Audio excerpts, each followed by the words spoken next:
बिस्मिल्लाहिर्रहमानिर्रहीम। अस्सलामु अलैकुम। आज की क्लास में खुशामदीद। अपनी क्लास का आगाज़ बिस्मिल्लाहिर्रहमानिर्रहीम से करेंगे। Class 4 lecture number 5 chapter habitat चल रहा है हमारा।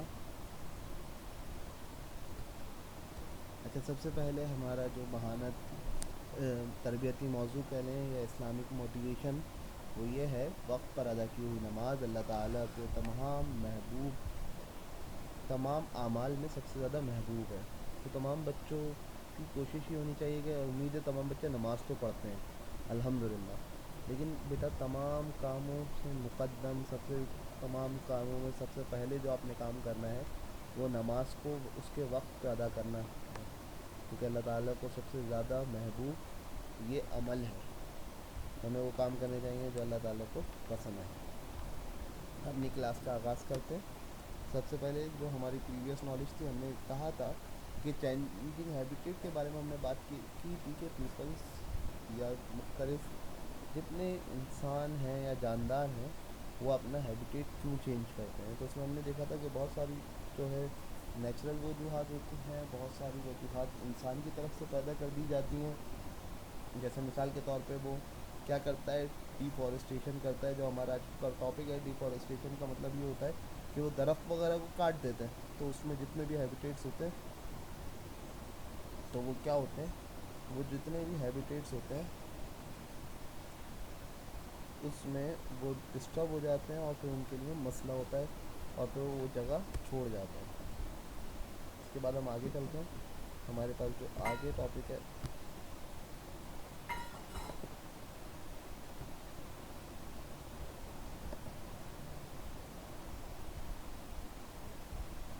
हमारे पास जो डिफॉरेस्टेशन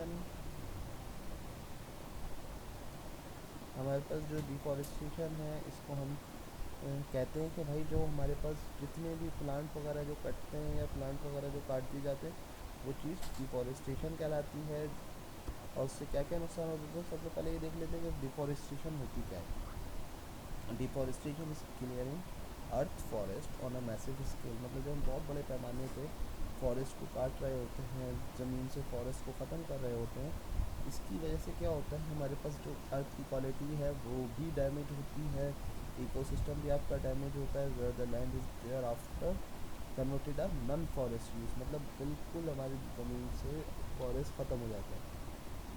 इसके बाद इसकी कॉजेज़ क्या क्या होती हैं, किस वजह से डिफॉरेस्टेशन होती है।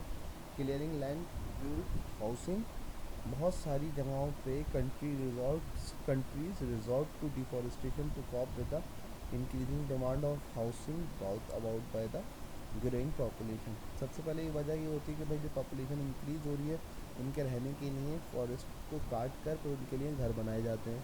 फीलिंग ट्रीज फॉर वुड, मतलब जो हमारे पास लॉगिंग और सिंपलिंग cutting down trees for timbers is one of the main cause of deforestation, मतलब मुख्तलिफ कामों के लिए जो आप लकड़ी को यूज़ कर रहे हो उसके लिए भी आप डिफॉरेस्टेशन करते हैं। और इसके साथ साथ to provide land for food crop such as palm oil and for rearing cattle's undistributed rainforest areas and अब being removed, एग्रीकल्चर के लिए भी बहुत सारे फॉरेस्ट एरियाज़ को रिमूव किया जाता है। फिर अदर लैंड यूज़ में जो है माइनिंग और इंडस्ट्रियल प्रोजेक्ट्स और बिल्डिंग डैम्स वगैरह के लिए भी आप जो है फॉरेस्ट एरियाज़ को डिफॉरेस्ट कर रहे होते हैं। इसके बाद क्या है, how does deforestation impact people and the environment. जो इन्वायरमेंट में जो डिफॉरेस्टेशन हो रही है उसका इम्पैक्ट पीपल्स पे क्या आ रहा है और किस वजह से आपके इन्वायरमेंट पे ख़तरा हो रही है या क्या नुकसान हो रहा है, अभी हम उसको देख लेते हैं। The effects of deforestation, the effect of rain forest destruction are very bad. People cut down the forest for farmland बनाने के लिए पीपल्स क्या कर रहे हैं, उसको आपके पास जो ट्रीज़ वगैरह है उसको काट रहे हैं। उसकी वजह से लॉट ऑफ प्रॉब्लम्स हो रही है, जिसमें क्या है, loss of animal because their habitats are getting destroyed.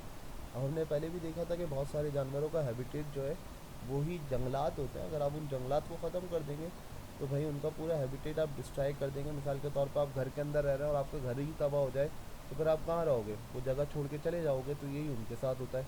The weather becomes drier due to the lack of vegetation. फिर इसके अच्छा इसके साथ साथ क्या होता है, बहुत सारी जगहों पे जो है खुश्की आना शुरू हो जाती है। There is not as much oxygen since lot of trees are getting cut down. जब वहाँ पे अच्छा आपको जो है दरख्त जो होते हैं वो कार्बन डाइऑक्साइड इनहेल करते हैं और ऑक्सीजन आपको देते हैं, लेकिन फॉरेस्ट कटने की वजह से आपके पास ऑक्सीजन की फिर कमी हो जाती है और कार्बन डाइऑक्साइड की ज़्यादती हो जाती है। इसी तरह हम आगे चलते हैं। रिजल्ट ऑफ डिफॉरेस्टेशन क्या हो रहा है, logging companies and cut down trees to sell the wood sell करने के लिए, उसकी लकड़ियाँ सेल करने के लिए दरख्त को काटा जाता है।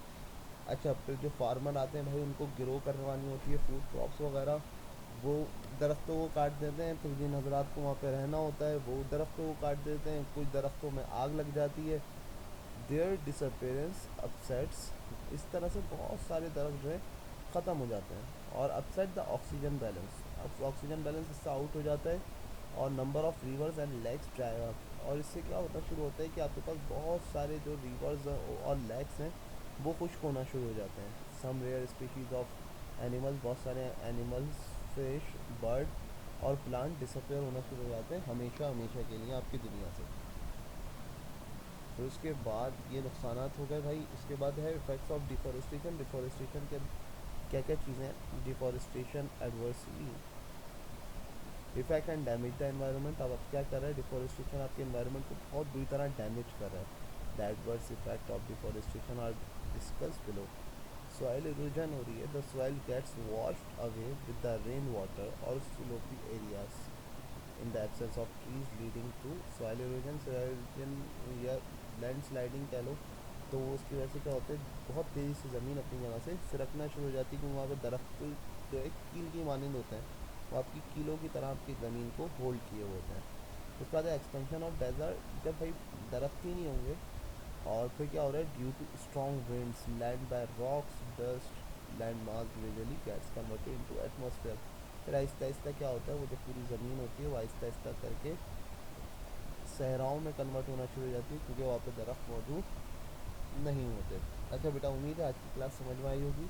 तो इंशाल्लाह नेक्स्ट क्लास में मिलेंगे। अब आप लोगों ने चीज़ों को जल्द से जल्द समझना शुरू कर दें और हमारे तकरीबन सारे सवाल जवाब हो चुके हैं। अब हम इंशाल्लाह वर्कबुक करेंगे, ये 2 या 3 सवाल रहते हैं, वो आपको असाइनमेंट के तौर पे बता दिए जाएंगे या करवा दिए जाएंगे वर्कबुक के साथ। इंशाल्लाह नेक्स्ट क्लास में मिलेंगे, तब तक के लिए अल्लाह हाफ़िज़। अस्सलामु अलैकुम वरहमतुल्लाहि वबरकातुहू।